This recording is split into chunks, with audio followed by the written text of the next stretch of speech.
한번 따라 하실까요? 위기 앞에 나타나는 세 종류의 사람들. 위기 앞에 나타나는 새 종류의 사람들. 인생을 살아갈 때 순풍에 돛단 듯이 배가 바다를 향하여 쭉 나아가는 것처럼 우리 인생이 그렇게 쉽게만 펼쳐진다면 얼마나 좋겠습니까?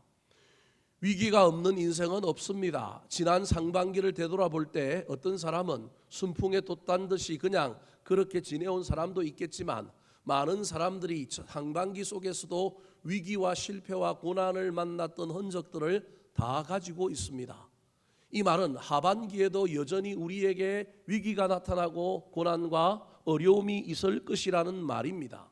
그러므로 위기가 없고 어려움이 없는 인생이 아니라 그 위기 가운데 우리가 어떻게 대처하고 어떤 반응을 보이느냐가 중요합니다. 위기를 두려워하지 않고 위기를 기회로 바꿀 것이냐, 위기 앞에 두려워 떨다가 자포자기하고 낙심하여 인생을 실패로 만들 것이냐의 선택만이 우리 가운데 있습니다. 오늘 본문 말씀은 출애굽을 경험한 이스라엘 백성들이 그 놀라운 출애굽의 은혜 이후에 위기를 맞이하고 있는 내용입니다. 10가지 재앙을 애굽에 내린 하나님의 놀라운 은혜 때문에 이 바로가 넌더리가 나서 빨리 가라고 하면서 그들에게 은금보화를 얼마나 많이 줬는지 모릅니다. 나중에 이 은금보화를 가지고 큰 황금 송아지를 만들지 않습니까? 그럴 정도로 많은 지창금을 주어서 골칫덩어리 너희들이 있음으로 말미암아 이 10가지 재앙이 내렸고, 장자가 죽게 되음으로 말미암아 죽음의 피비린내가 났으니 얼굴도 보기 싫다, 속히 떠나라. 그래서 몇 명이 났었느냐 하면 장정만 60명, 아내와 아이들까지 치면, 여자들과 아이들까지 치면 200만이 넘는 사람들이 출애굽하였습니다. 그들이 나올 때 얼마나 기뻤을까요? 승리의 노래를 불렀을 것입니다. 손에는 은금보화들이 들려 있었습니다. 자존심과 자긍심이 하늘을 찌를 듯 했을 것입니다. 그런데 그들 앞에 또 다른 위기가 펼쳐졌습니다. 다름 아닌 바로가 떠나보내놓고 뒤늦게 후회하여 군대를 일으켜서 그들을 쳐들어오기 시작한 것입니다. 진을 쳤는데 바닷가에 진을 침으로 말미암아 또 그 진친 장소가 호리백 모양으로 쏙 들어가 있는 곳이어서 삼면으로 공격하면 완전히 오늘 본문에 보면 갇힌 바 되었다라고 표현하는 것으로 보아서 도망갈 데가 없는 곳에 진을 쳤습니다. 뒤쪽은 바다입니다. 바다로 도망가면 살 수 있을지 모르겠지만 바다 외에는 도망가서 살 길이 없는 곳에 처해 있는데, 바로가 애굽의 총 군대를 다 이끌고 그들을 쳐들어오기 시작한 것입니다. 절체절명의 위기가 그들 앞에 놓여 있게 된 것입니다. 사랑하는 성도 여러분, 위기는 어디서 올까요? 여러 통로가 있지만 크게 3가지로 위기의 통로를 이야기합니다. 첫 번째 통로가 나의 죄 때문입니다. 나의 죄로 말미암아 우리가 위기를 당합니다. 이때는 회개하고 주님께 나아가야 합니다. 또 다른 통로는 마귀가 위기와 고난의 통로일 수 있습니다. 마귀가 우리를 넘어뜨리려고 잡아뜨리려고 위기 가운데로 몰아넣습니다. 이때는 믿음의 카드를 사용하여 물리쳐야 합니다. 대적해야 합니다. 그런데 위기가 하나님께로부터 올 수도 있습니다. 우리는 하나님이 우리를 위기 가운데로 안 몰아넣었으면 좋겠는데, 여러 인생길과 성경의 이야기에 보면 때로는 하나님이 우리를 연단하고 성숙시키기 위하여 우리를 고난 가운데 위기 가운데로 몰아넣습니다. 그런데 이때 믿음을 사용하여 잘 견디고 통과하면 하나님 날 버리시지 않는다, 이 일들을 통하여 하나님이 나를 고치고 바꾸고 성숙시키려고 한다라고 하는 믿음으로 도망가지도 말고 피하지도 말고 이 위기 가운데 잘 견디고 주님을 바라보면 놀라운 역전과 반전이 일어날 수 있습니다. 오늘 본문에 위기를 당한 이스라엘 백성들의 이 상황 가운데 위기가 온 것은 누구로부터 온 것이냐 하면 하나님께로부터 온 것일 가능성이 많습니다. 2절 말씀 같이 한번 읽어볼까요? 시작.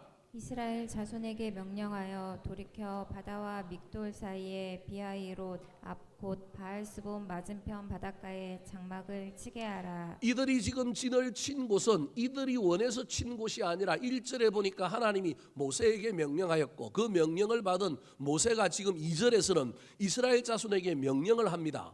저 2절에서 중요한 단어가 돌이켜라고 하는 단어입니다. 저 말은 가던 길을 돌이켰다라는 거예요. 가던 길을 노선을 변경하여 믹돌이라고 하는 도시와 비앗히롯이라고 하는 사이의 어느 지역에 진을 쳤는데 그 진친 바다 건너 도시가 어디냐면 바알 스본이라는 곳입니다. 그러니까 홍해라고 하는 바다를 두고 홍해 건너편 바알 스본이라고 하는 도시와 그리고 믹돌과 비아히롯이라고 하는 사이 트라이앵글 지역에 진을 쳤습니다.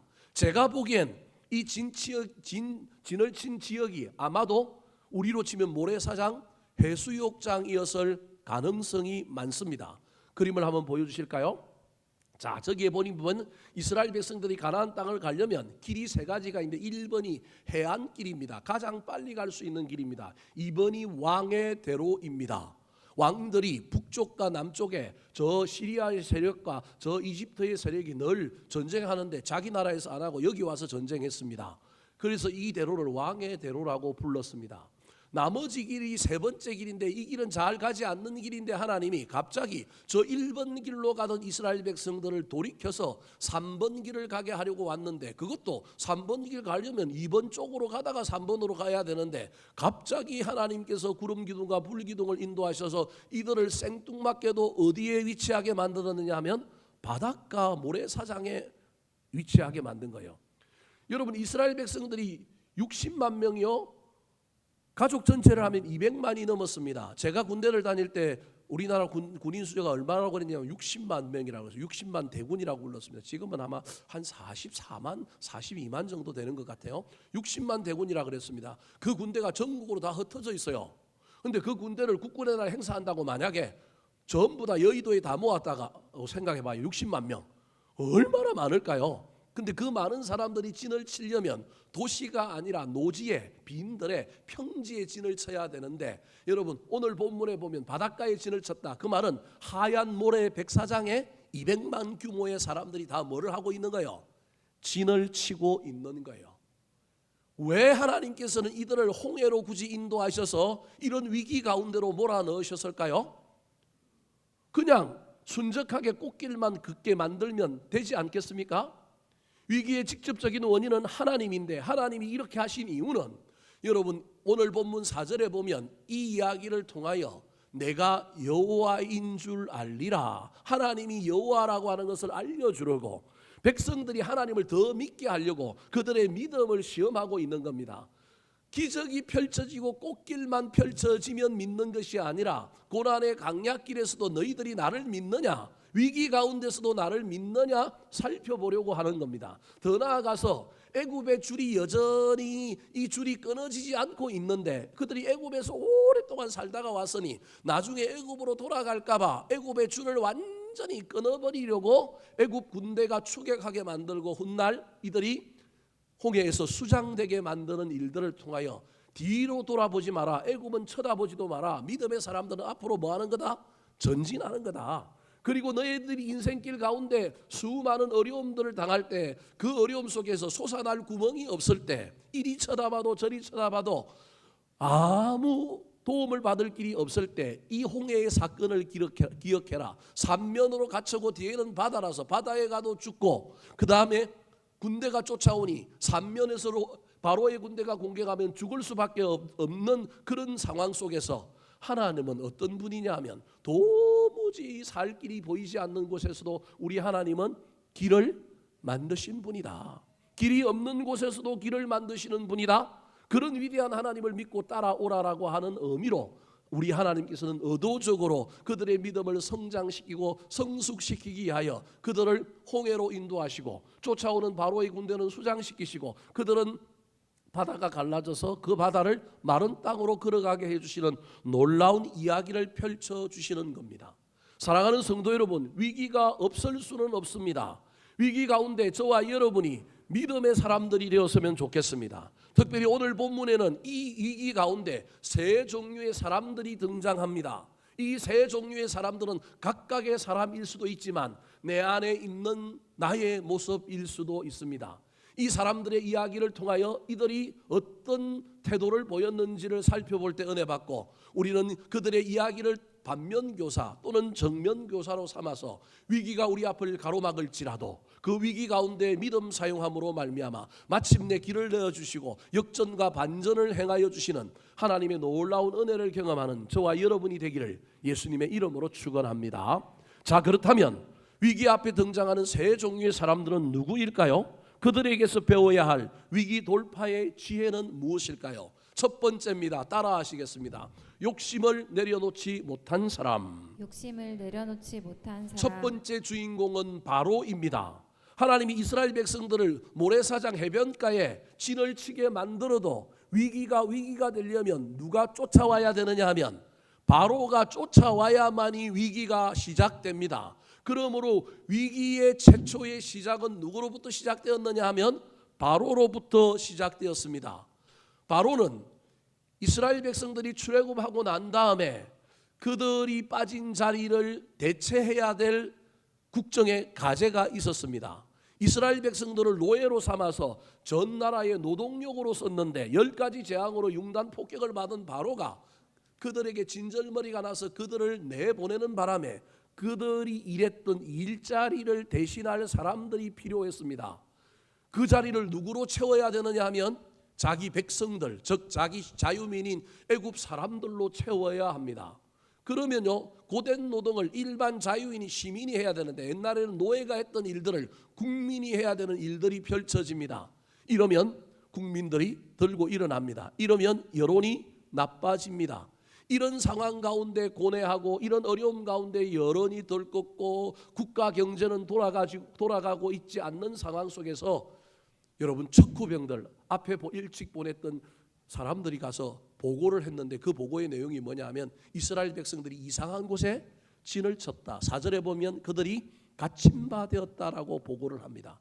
이 보고를 들은 국정원의 보고를 들은 국방부 장관과 여러 신하들이 모여서 회의하고 그 회의한 결과를 바로에게 보고했습니다. 자, 5절 말씀 같이 한번 읽어볼까요? 시작. 그 백성이 도망한 사실이 애굽 왕에게 알려짐에 바로와 그의 신하들이 그 백성에 대하여 마음이 변하여 이르되 우리가 어찌 이같이 하여 이스라엘을 우리를 섬김에서 놓아 보내었는가 하고 후회가 되기 시작한 겁니다. 내보낸 것, 노동력을 내보내는 것이 국가 경제에 얼마나 타격을 입히는가에 대한 그 고민 때문에 신하들끼리 먼저 의논하고 난 다음에 누구의 마음을 꼬드기냐 하면 바로에게 와서 이 신하들이 부축입니다. 여러분, 사람이 욕심을 품게 되거나 엉뚱한 길을 갈 때는 자기 혼자 결정으로 가는 것이 아니라 늘 옆에 누가 있어요? 사람들이 있습니다. 부추기는 사람들이 있습니다. 욕심 때문에 내보내지 않음으로 말미암아 나라가 쑥대밭이 되고 나라가 위기에 처했는데도 불구하고 또다시 뭘 부리고 있느냐 하면 욕심을 부리고 있는 사람이 바로입니다. 그 신하들의 이야기가 귀에 들리는 거예요. 저것들 다시 잡아오면 군대를 이렇게 해서 쫓아가서 잡아오면 국가 경제가 다시금 살겠다. 하나님이 그들 뒤에 있어서 그들이 얼마나 그들에게 골칫덩어리가 됐는지를 잊어버리고 그들을 다시금 잡아오고자 하는 욕심의 마음이 사로잡힌 겁니다. 그 결과 어떻게 했을까요? 6절과 7절 말씀 같이 읽어볼까요? 시작. 바로가 곧 그의 병거를 갖추고 그의 백성을 데리고 갈새 선발된 병거 600대와 애굽의 모든 병거를 동원하니 지휘관들이 다 거느렸더라. 그 당시 최고의 무기가 병거입니다. 오늘날로 치면 그냥 탱크라고 칩시다. 근데 바로가 그의 탱크, 1호 탱크, 제일 힘도 세고 제일 강력한 탱크를 자기가 딱 타고 났습니다.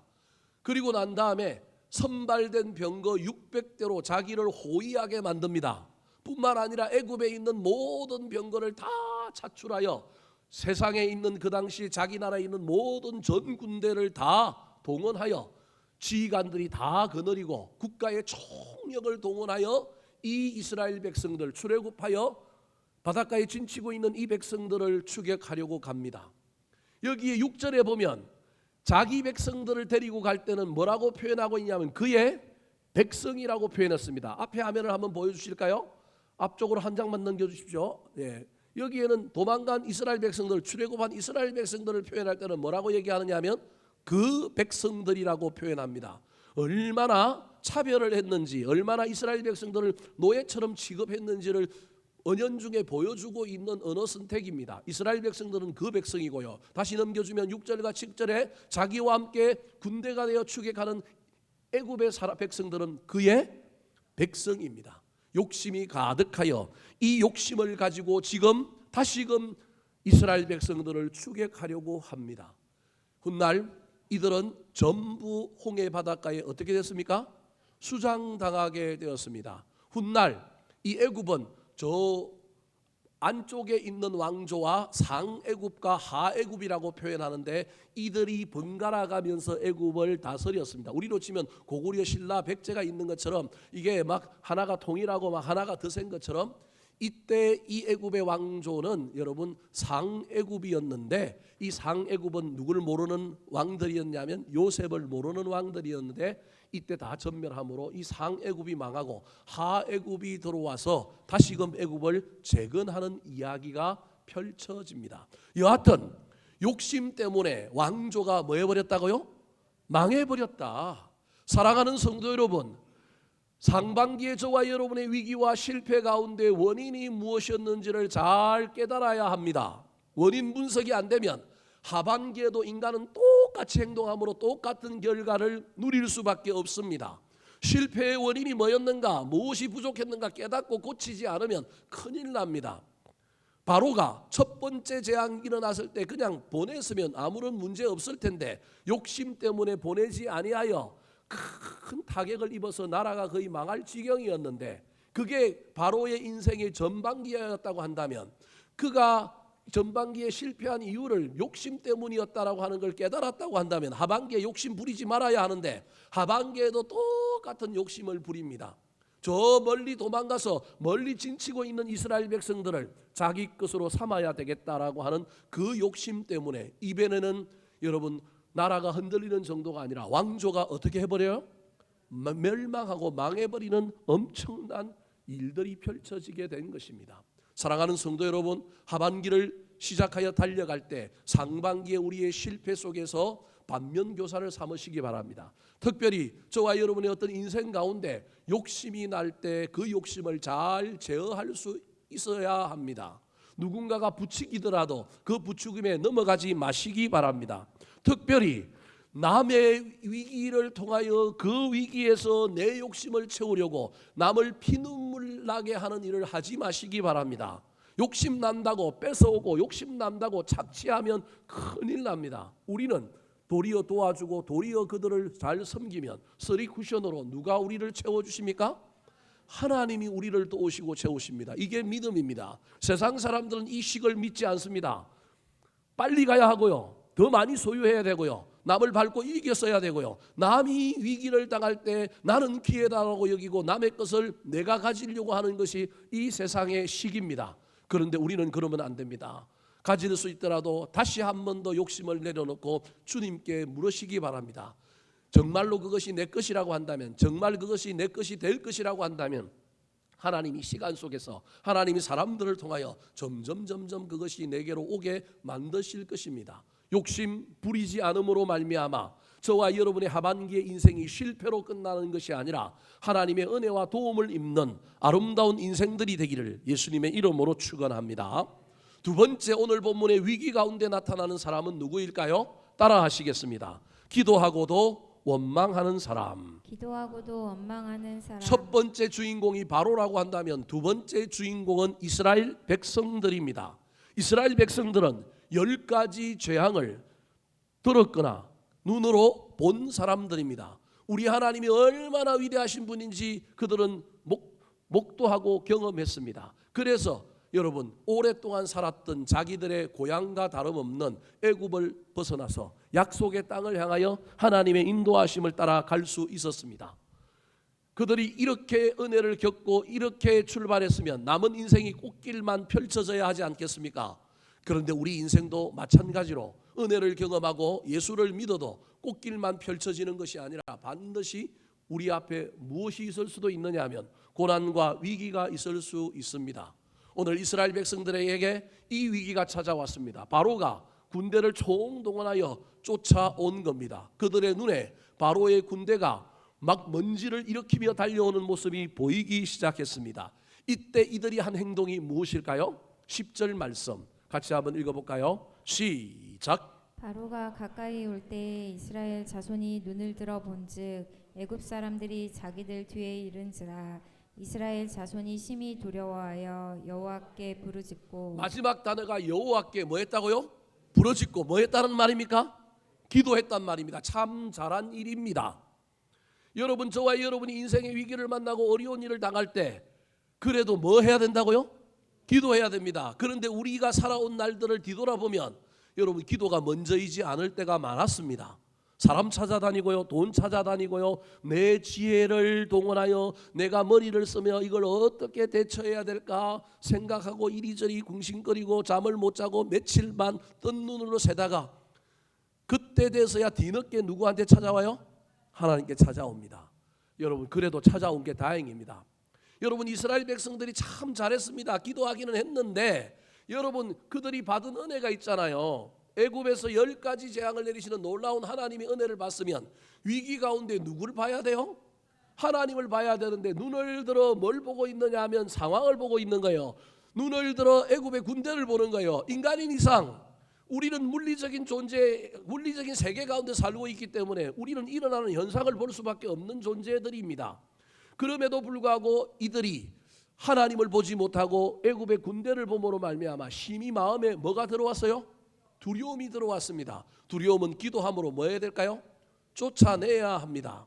그런데 오늘 본문에 보면 이들이 심히 두려워하여 기도하는 것까지는 잘했는데 이 두려움이 쫓겨났을까요? 쫓겨나지 못했을까요? 고민 좀 해봐야 됩니다.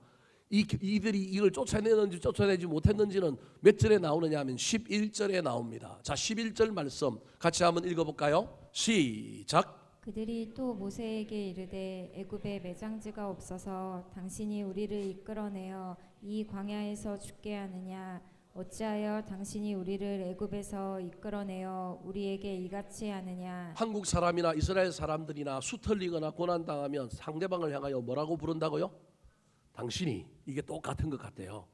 지금 위기의 모든 문제를 누구 탓이라고 이스라엘 백성들이 돌리고 있느냐 하면 모세 때문이라는 거예요. 당신 때문이라는 거예요. 그리고 어찌하여 우리를 이곳으로 보내어서 이렇게 죽게 하느냐?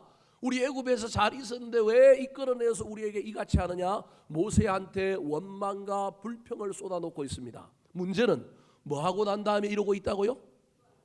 여러분, 이 문제가 저와 여러분의 문제일 수 있습니다. 잘 기억하셔야 됩니다. 기도하는 것이 나쁘다는 얘기가 아닙니다. 기도하셔야 됩니다. 그런데 기도하고 난 다음에 우리의 태도가 원망이냐 불평이냐 잘 따져봐야 합니다.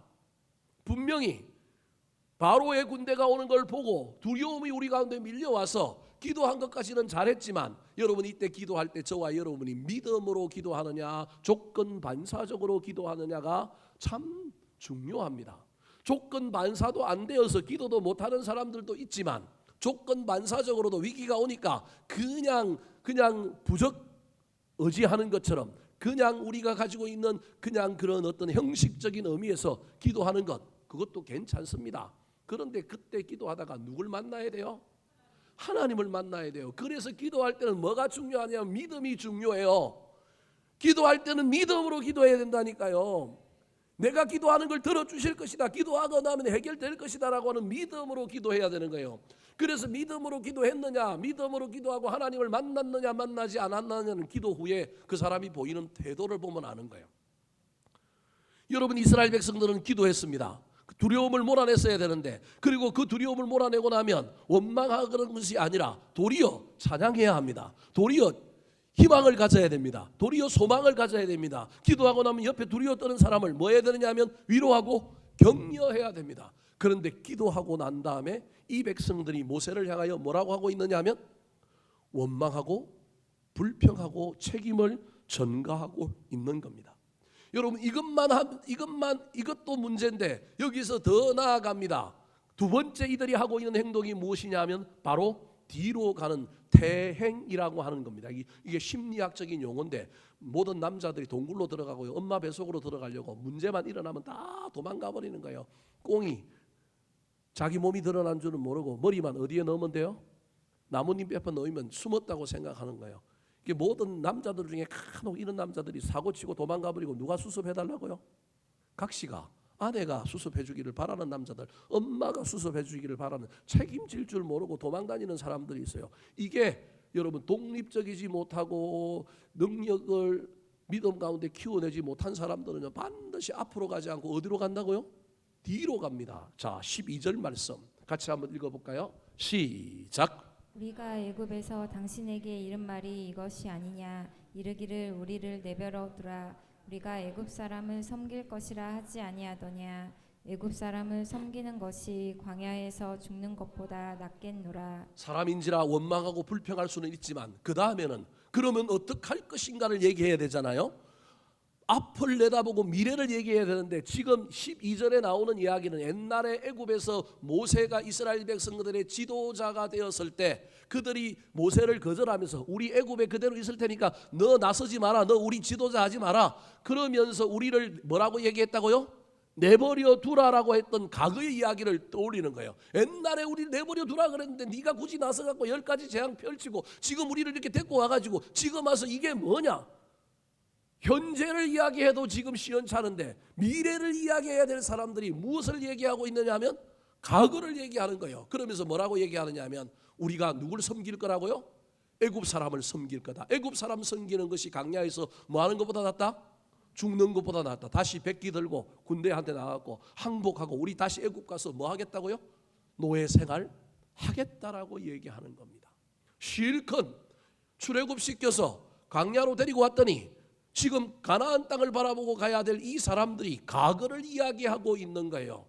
사랑하는 성도 여러분, 기도했는데 미래가 보이지 않는 사람, 기도했는데 소망이 없는 사람, 기도했는데도 남 탓하고 누가 책임질 것이냐, 누가 문제냐 원한을 품고 있고 기도했는데도 원망하고 있다면 누굴 못 만난 거라고요?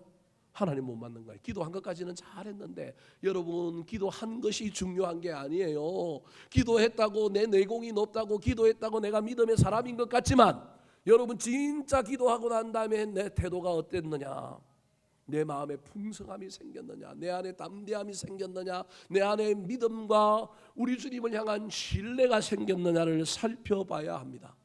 오늘 이스라엘 백성들은 여러분 이 일에서 실패했습니다. 은혜를 받았음에도 불구하고 위기가 딱 오니까 그 위기 가운데서 믿음을 꺼내든 게 아니라 원망을 꺼내들고 뒤로 가자고 이야기하고 있는 것입니다. 사랑하는 성도 여러분, 하반기를 달려갈 때 저와 여러분에게 또 위기가 오더라도 뒤로 가지 마시기 바랍니다. 믿음은 어디로 가는 거라고요? 앞으로 가는 겁니다. 미래를 이야기하고 소망을 이야기해야 되는데 과거를 이야기하면 누구 탓이라고 말하지 말고 두 손 모으고 손 붙잡고, 그래서 우리 어떻게 해야 될까? 뭐부터 해야 될까? 아주 작은 일이라 할지라도 정말로 결과를 바꿀 만한 일이 되지 못한다 할지라도 하나님 앞에 하나님의 열심, 기적을 구하며 나의 열심을 보태려고 저와 여러분이 그 위기 가운데 나아가야 하지 않겠습니까? 실컷 예배하고 기도했는데 남 탓하고 원망하는 사람들 절대 위기를 이길 수 없습니다. 믿음으로 앞을 내다보고 소망과 비전 가운데 지금 내가 해야 할 일이 무엇인지를 깨닫고 여전히 그 일을 하는 저와 여러분이 되기를 예수님의 이름으로 축원합니다. 마지막입니다. 오늘 위기 가운데 등장한 사람 누구일까요? 따라 하시겠습니다. 믿음으로 선포하는 사람. 믿음으로 선포하는 사람. 자, 세 번째 사람은 주인공이 모세입니다. 여러분, 오늘 본문에 모세와 이스라엘 백성들은 상당히 다른 모습으로 등장합니다. 오늘 본문에 이스라엘 백성들은 애굽의 군대가 쫓아오자 두려움 때문에 기도했습니다. 그런데 오늘 본문에 백성들이 동요하고 백성들이 모세에게 원망할 때 모세는 전혀 다른 모습을 보여줍니다. 백성들과 모세 둘 다 뭘 받은 사람이냐 하면 자극을 받은 사람입니다. 이스라엘 백성들은 어디에서 자극을 받았느냐 하면 바로가 먼지를 일으키고 병거를 이끌고 쫓아오는 그 모습에 자극을 받았습니다. 근데 이 자극을 받은 백성들의 반응은요, 원망이고요. 어디로 가겠다고요? 뒤로 가겠다는 겁니다. 이들의 자극과 이들의 원망을 또 누가 받았느냐 하면 모세가 받았습니다. 근데 오늘 본문의 모세는 기도 안 합니다. 기도가 틀렸다, 기도하지 말라는 얘기가 아니라 의도적으로 뭘 하고 있느냐 하면 대비시키고 있는 겁니다. 기도했는데도 자극을 받고 원망하는 사람, 백성들의 동료와 백성들의 원망을 받은 모세는요, 기도도 하지 않고 백성들 앞에 어떻게 했을까요? 자, 13절 말씀 같이 한번 읽어보겠습니다. 13절 12절입니다. 12절이에요. 13절인데 저 고쳐야 됩니다. 13절입니다. 시작. 모세가 백성에게 이르되 너희는 두려워하지 말고 가만히 서서 여호와께서 오늘 너희를 위하여 행하시는 구원을 보라. 너희가 오늘 본 애굽 사람을 영원히 다시 보지 아니하리라. 누군가가 나를 옆구리를 찔렀는데 짜증을 내는 사람이 있는가 하면 옆구리를 찔렀는데 뭐 줄까? 뭐 필요해? 여러분, 이런 사람이 있습니다. 자기 안에 상태가 어떠냐에 따라서, 내 안에 무엇이 있느냐에 따라서 반응이 다릅니다. 누군가가 내 옆구리를 찌르면 왜 그래? 뭐 때문에 그러는데? 더워 죽겠는데 이러는 사람이 있는가 하면 옆구리를 찌르면 뭐 필요해? 뭐 줄까? 여러분, 이런 전혀 다른 삶이 있는데 오늘 본문에 누가 그 모습을 보이고 있느냐 하면 모세가 그 모습을 보이는 거예요. 모세가 동요하고 불안에 떨고 기도하고도 원망하는 이 사람들의 기사대기 한 대 때려 붙여야 되는데, 모세는 도리어 그들을 향하여, 아니 보여주세요. 넘기지 말고 뭐라고 얘기해요? 자, 다시 앞에 화면 보여주세요. 예. 뭐라고 얘기해요? 뭐 하지 말라고요? 두려워하지 마라. 그 다음에 어떻게 하라고요? 가만히 서라. 아무 일도 하지 말라는 얘기가 아니라, 저 얘기를 또 옛날 사람들은 잘못 들어가고 가만히를 썼대요. 가만히 있으면 안 되고 가만히 있으라는 거예요. 그 말은 다른 데 의지하지 말고 누구 바라보라는 거예요. 하나님 의지하라는 말이지 아무 일도 하지 말라는 얘기가 아니에요. 두려움은 내보내고 하나님의 도우심을 바라기 위하여 가만히 있어서 우리 하나님이 일하심을 보라. 그러면 여호와께서 너희를 위하여 행하시는 뭘 볼 거라고요? 구원을 볼 것이다. 도리어 백성들을 뭐하고 있냐면 위로하고 있는 거예요. 도리어 백성들을 뭐하고 있냐면 격려하고 있는 거예요. 더 나아가서 지금 저 12절에 모세가 하는 말은 무엇이냐 하면 저게 선포입니다. 한국교회 교인들이 잊어버린 기도 가운데, 잊어버린 것 가운데 가장 잊어버린 것 중에 하나가 선포기도와 선포입니다. 여러분 잘 기억하셔야 됩니다. 아까 13절에 모세가 뭐라고 선포했느냐 하면 오늘 본 애굽 사람을 영원히 다시 보지 아니하리라고 선포했습니다. 백성들을 향하여는 두려워 말라, 가만히 서라, 여호와께서 너희를 위하여 행하시는 일을 보라라고 얘기한 다음에 한 문장으로만 끝나도 되는데 또 다른 한 문장을 붙였는데, 그것이 무엇이냐 하면 너희가 오늘 본 애굽 사람을 영원히 다시 보지 아니하리라. 이 선포는 현실이 됩니다. 실제로 영원히 볼 수 없도록 이들이 나중에 애굽 사람들이 홍해에서 어떻게 돼요? 수장됩니다. 선포는 능력이 있다라는 겁니다. 알고 보면 이 모세가 하고 있는 이 행위가 알고 보면 사실은 기도한 것 같지 않고 백성들에게 말했지만 이게 뭐라는 거예요? 기도입니다. 기도. 여러분, 우리 가정에 위기를 당했을 때 가장이 기도하는 의미가 이런 선포를 해야 합니다. 여러분, 이게 능력이 되고 이게 현실이 될 겁니다. 이게 그냥 말하는 것 같지만 이게 기도입니다. 백성들은 기도하고 원망했지만 모세는 기도 안 하는 것 같지만 사실은 뭐 하고 있느냐 하면 선포하는 겁니다. 왜 선포할 수 있느냐 하면 그 마음에 뭐가 있기 때문에, 믿음이 있기 때문에. 그래서 14절에 뭐라고 얘기합니까? 여호와께서 너희를 위하여 싸우시리니 너희는 가만히 있을지리라. 이 믿음이 있는 겁니다. 하나님이 나를 사랑하시는데, 우리를 이곳으로 하나님이 명령하여 이곳에 보내는데 설마 우리를 여기서 수장시키겠느냐? 방법이 없으면 우리 하나님 방법 만들 거다, 우리 하나님 일할 거다, 우리 하나님 싸워주실 거다라고 하는 믿음이 있는 거예요. 그래서 기도도 믿음으로 해야 되는 거예요. 믿음을 가지고 있는 이 모세처럼 저와 여러분이 위기 앞에 위기를 당할 때 온 가족을 향하여 선포하시기 바랍니다. 그런데 다른 사람을 향하여, 세상을 향하여, 악한 마귀를 향하여도 선포해야 되지만, 여러분 이 선포는 궁극적으로 누구를 향하여 해야 되는가요? 나를 향하여 해야 돼요. 이게 선포기도라고 하는 건데 여러분 잘 기억하십시오. 하나님, 내 마음이 지금 우울합니다, 내가 힘듭니다, 고쳐주십시오. 이렇게 기도하는 게 일반적인 기도인데, 여러분 그렇게 기도할 때 하나님이 때로는 나한테 네가 네 안에 고치고자 하는 습관과 네 안에 있는 죄악들을 향하여 네가 뭐 하라고요? 선포하라라고 말할 때가 있을 거예요. 여러분, 그래서 이 선포 기도를 저와 여러분이 다시금 붙들어야 돼요. 위기 가운데 두렵고 떨릴 때, 상황 속에서 어려울 때 할 수만 있다면 이 기도를 붙드는 사람이 되었으면 좋겠습니다. 이 기도의 대표적인 예가 시편 42편에 나옵니다. 시편 42편 11절 말씀 같이 한번 읽어볼까요? 저게 42편의 마지막 들이고요. 얼마나 중요하면 43편에 시작할 때 또 해요. 똑같은 구절을. 자, 같이 한번 읽어볼까요? 시작. 내 영혼아, 내가 어찌하여 낙심하며 어찌하여 내 속에서 불안해하는가? 너는 하나님께 소망을 두라. 나는 그가 나타나 도우심으로 말미암아 내 하나님을 여전히 찬송하리로다. 하나님께 기도해야 될 사람이 여러분 누구한테 기도하느냐 하면 내가 나를 향하여 선포하며 기도합니다. 내 안에 있는 내 영혼을 향하여 내 영혼아 그러면서 네가 어찌하여 낙심하며 어찌하여 내 속에서 불안해하는가? 여러분, 내 안에 또 다른 내가 있습니다. 내가 나를 이기기가 힘듭니다. 내 안에서 내 영혼이 막 낙심하고 불안해하는 게 느껴지는데 하나님께 이거 고쳐달라고, 이거 해결해달라고 기도했더니 하나님이 네가 너를 향하여 뭐 하라고요? 선포해라. 내 영혼아, 네가 어찌하여 낙심하며 어찌하여 내 속에서 불안해하는가? 너는 하나님께 뭘 두라고요? 소망을 두라. 그랬더니 내 안에 불안한 내가 선포 기도하고 내가 그렇게 나아갔더니 내 안에 있던 불안한 내가 소망을 가지게 되면서 역전되었어요. 마음이 바뀌었어요. 상황은 바뀌지 않았어요. 나는 그가 나타나 도우심으로 말미암아. 그는 누구냐면 하나님입니다. 하나님이 나타나 도와주실 것을 바라보는 거예요. 소망을 두라라고 하는 말 속에 소망의 구체적인 내용이 일어난 일도 아니지만 믿어지는 거예요. 그가 나타나 도와주실 것이다. 누가? 그가 누구예요? 내 하나님. 그래서 나는 그 하나님을 지금 뭐 할 거라고요?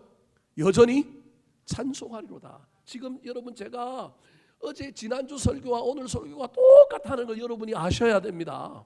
똑같은 관점으로 제가 설교하고 있는 거예요. 이 사람이 하나님 만나고 나니까 내가 나를 향하여 선포 기도하고 나니까 내 안에 떨림이, 내 안에 두려움이 싹 사라지고요. 상황은 여전히 그대로인데 내 안에 믿음이 생겼어. 그가 나타나 뭐 할 거라고요? 도와주실 거다. 그래서 나는 미리 뭐 하겠다고요? 찬송하겠다. 여전히 하나님은 누구 하나님이다? 내 하나님이다. 말씀을 마치려고 합니다.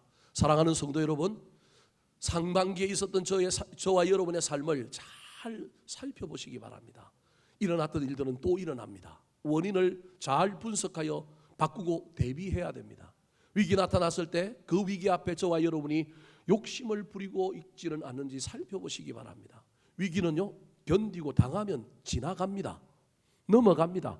그 위기 속에 우리 하나님이 반드시 역전과 반전을 주실 것입니다. 그러므로 그 위기를 이기려고 너무 욕심 부리지 마시기 바랍니다. 특별히 남의 위기를 내 욕심을 취하는 기회로 삼지 마시고 남이 위기 당하고 있을 때 도와주시고 긍휼히 여기실 때 우리 하나님이 쓰리 쿠션으로 우리를 도와주실 것입니다. 더 나아가 저와 여러분이 위기 앞에는 반드시 믿음으로 기도해야 합니다. 기도하고 원망하는 자가 아니라 기도하고 난 다음에 선포했으면 좋겠습니다. 특별히 두려워 떨고 있는, 염려하고 근심하고 있는 질병 앞에, 돈 문제 앞에, 상황 앞에, 시험치고 결과 앞에 두려워 떨고 있는 나를 향하여 저와 여러분이 선포했으면 좋겠습니다. 나의 등 뒤에서 나를 도우시는 주. 그 찬송 후렴에 보면 자기 이름을 넣어서 뭐라고 해요? 일어나 걸어라. 여러분, 이게 선포 기도와 관련이 있는 찬송입니다. 그래서 여러분, 내가 두려워 떨거나 내가 힘들 때 나를 좀 안아주세요. 나를 좀 토닥거리시고요. 내가 불안하고 내가 힘들어하면 내 가슴에 손을 얹고 이 선포 기도를 하셔서 저와 여러분이 담대히 위기 가운데는 나아가셨으면 좋겠습니다. 위기라고 절망하고 좌절하고 아무 일도 하지 않는 것이 아니라 저와 여러분이 위기일지라도 하나님의 열심을 기대하며 내가 해야 할 일이 무엇인지를 원망하고 불평하는 것이 아니라 미래를 보고 나아갈 때 마침내 하나님께서 홍해의 길을 열어주시고 역전과 반전을 시켜주시는 놀라운 일들이 올 한 해 펼쳐지게 되기를 우리 구주 예수 그리스도의 이름으로 축원합니다. 한번 따라 하실까요? 위기 앞에 나타나는 세 종류의 사람들, 위기 앞에 나타나는 세 종류의 사람들, 욕심을 내려놓지 못한 사람, 욕심을 내려놓지 못한 사람, 기도하고도 원망하는 사람, 기도하고도 원망하는 사람, 믿음으로 선포하는 사람. 믿음으로 선포하는 사람.